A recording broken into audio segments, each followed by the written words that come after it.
I'm sharing 5 things I've stopped eating to help me lose 20 pounds as a nutritionist. Earlier this year, I had my first baby and I had gained a total of 38 pounds throughout my pregnancy. Now, obviously, the first half of this weight loss occurred within roughly the first week or so after having Sage. But over the last G'day, it's Joel here. I'm back with another review video. This is Autumn Bates. Check out her channel. She's a nutritionist and now she's a mum, so congratulations, Autumn.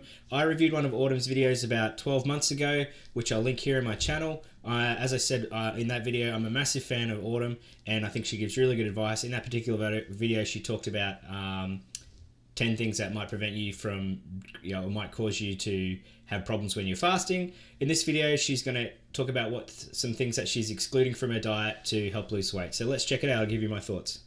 Couple months, I've been focusing on balancing my nutrient intake to help support breastfeeding while also helping me to achieve my weight loss goals. And to achieve that balance, there are some things I've stopped eating for the time being. Let's dive into it. My name's Autumn. I'm a certified clinical nutritionist with my master's in nutrition human performance. Hi, and Autumn. today's video is sponsored by Kettle and Fire. More on them in a bit. Now, I'm still currently on my postpartum weight loss journey. I have a little bit higher body fat percentage and a little lower muscle mass than what my goal is. But by eating enough of the right types of foods, minimizing or removing the foods that don't work for my goals, I've been able to make significant progress so far. I'll have a full video update on that in the future, but I've been able to do all of that without feeling hungry or deprived. Now, of course, the first few days of removing some of these items that I'm going to go through is always the hardest, typically because they can be a bit addictive. But now I don't even really think about it because I'm so satisfied with my meals. I enjoy them so much and I'm not hungry that avoiding these foods that work against my weight loss goals isn't really Yeah, congratulations to Autumn again on the arrival of her child.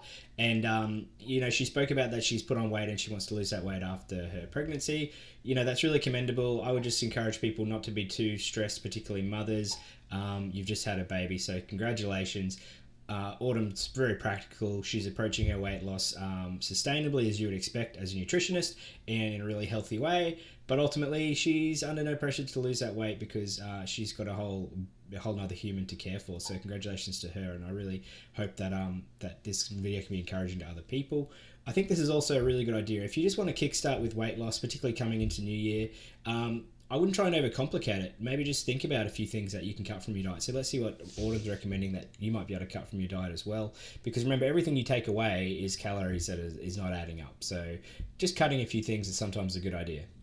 Now, that first one is popcorn. Now, popcorn is not something that I eat on a regular basis, but it is definitely one of those dessert items that I will incorporate, especially on movie night. Popcorn is definitely a treat in our household, and it's one of those items that when we're in a bad habit rhythm, as we all can get into on the occasion, we're having it more frequently throughout the week after dinner. Now, although popcorn is definitely not the worst option when it comes to desserts, it's one that for me would definitely hold me back from achieving my goals. And that's because popcorn is very easy to eat a lot of. It doesn't raise our satiety hormones, it doesn't help to feel full and satisfied, and it mostly just contains starch that can raise blood sugar levels, especially with the amount of popcorn that most of us, myself included, will eat. Now, for now, I've stopped at cold turkey, but it's definitely not one that I'm removing for life, just while I'm working toward this weight loss goal and become a little bit less carb sensitive. I'm really surprised about that because popcorn is seen as a high volume, low calorie snack in a lot of recommendations. When you're losing weight, people say to eat popcorn.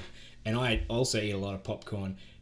The way I see it, I substitute other things like chips or corn chips or tortillas or other snacks for popcorn, which is a lower calorie alternative. So if that's your choice, I would encourage that. I'm not going to cut out popcorn.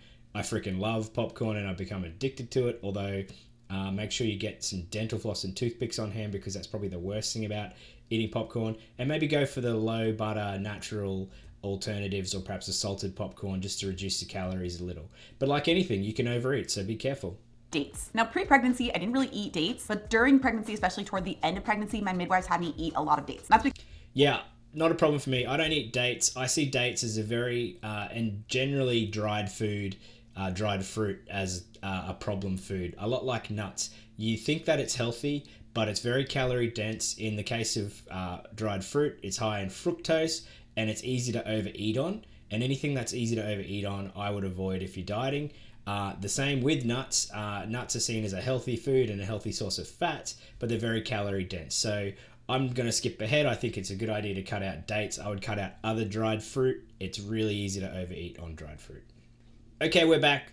There was an ad for bone broth there. I don't drink broth and I think collagen's a waste of time, but clearly Autumn's going to make some cash out of that, so good luck to her. What's number 3. Kettle and Fire bone broth. I'll also have the link down description below. Okay, the third are tortilla chips. Growing up in Southern California, Mexican food is kind of like our comfort food. We would order takeout and bring it to the beach, or we would go to the local Mexican restaurant. It was easily something we did multiple days throughout the week. And something that often comes along with that are chips and salsa or chips and guacamole. Now, tortilla chips are so high glycemic load and they're so easy to eat a lot of. You really can't just have one tortilla chip. Now, we don't buy them at the house. It would be something that I would have on the occasion for like a treat meal on the weekend when we're having Mexican food when we got to eat. So right now, to help support my goals, I either make a point of asking the waiters or waitresses to please not bring the chips or to not add them into our takeout order, or we'll just go to other restaurants that don't have chips as an appetizer. Because for myself, chips can be a tough one. Yeah, I 100% agree. Like I just said, I love tortilla chips.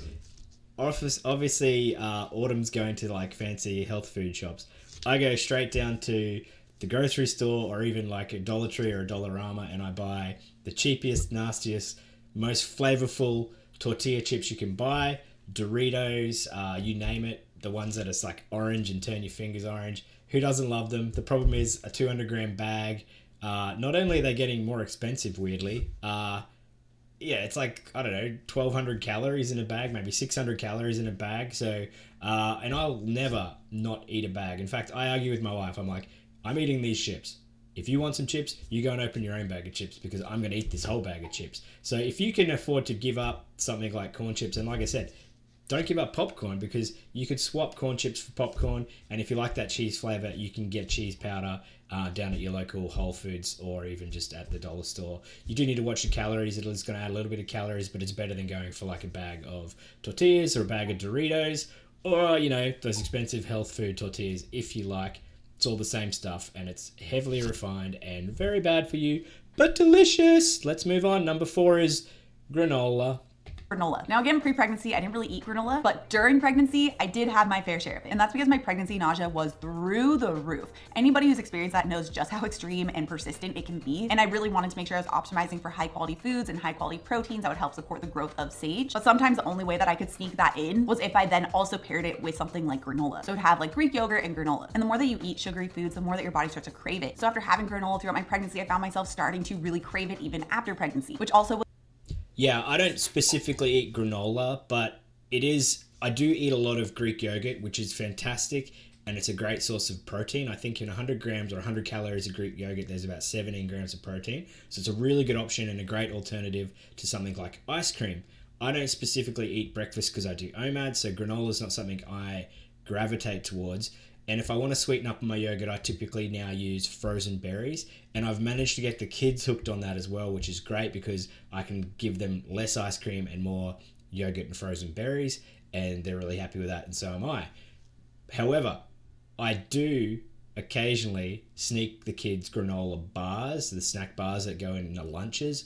In Australia, we call these muesli bars. Granola is muesli, right? But anyway, I have been definitely snacking on those. And you trick yourself with something like granola. You think, oh, it's healthy.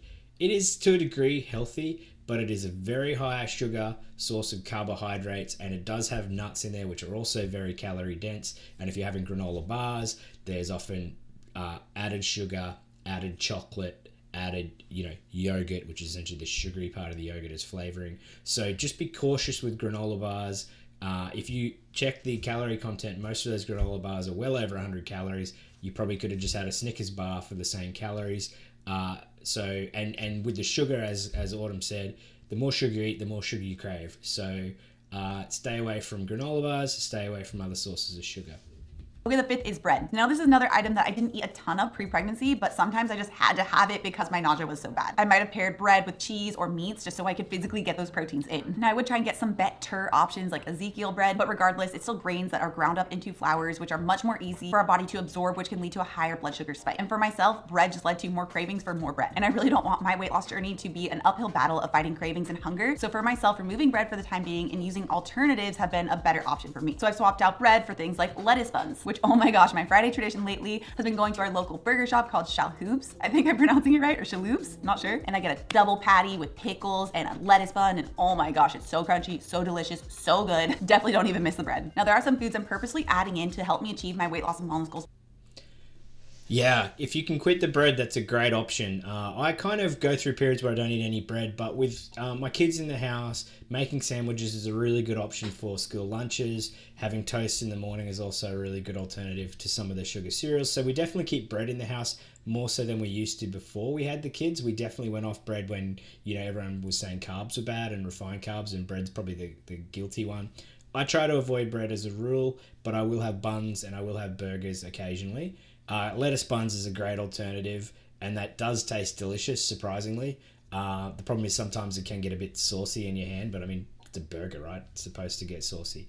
If you can substitute bread for sometimes rice cakes are a much lower calorie alternative, and they're very filling, particularly if you have, if you're into sandwiches, putting some protein on a rice cake, whether that's a schmear, I love that word, of sour cream with like ham or cold cuts like chicken. I like tinned tuna and pickles on my rice cakes, which is a great low carb, low calorie, high protein snack. But I know canned tuna is not for everybody. So check out Autumn's channel, but make sure you check out my channel as well. I do lots of videos about the OMAD diet and fasting, as well as some other fun stuff.